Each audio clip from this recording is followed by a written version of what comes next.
நீங்க ஒரு கனரா பேங்க் வாடிக்கையாளரா? அப்ப இப்படி ஒரு மெசேஜ் உங்க ஃபோனுக்கு வாட்ஸ்அப் மூலமாகவோ அல்லது நார்மல் மெசேஜ் மூலமாகவோ கண்டிப்பா வந்திருக்கும்.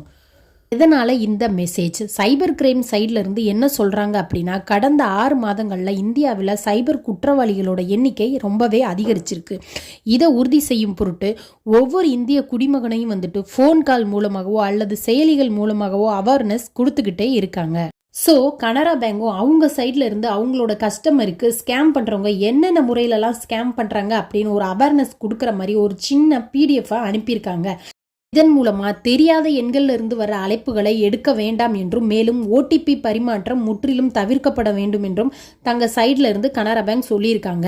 அதுபோக பிரான்ச்சில் இருந்து பேசுகின்றோம் என்று அழைக்கப்படும் கால்களையும் வந்துட்டு எடுக்க வேண்டாம், அருகில் இருக்கும் கிளைகளுக்கு சென்று உறுதி செய்த பின்னரே தெளிவுபடுத்திக் கொள்ளுமாறும் கனரா பேங்க் அவங்க சைட்ல இருந்து சொல்லியிருக்காங்க. இதுக்கு அப்புறமும் கவனமா இல்லைன்னா அது நம்மளோட தப்பு தான் மக்களே. ஸோ ஃப்ராடு கிட்ட இருந்து கவனமா இருங்க.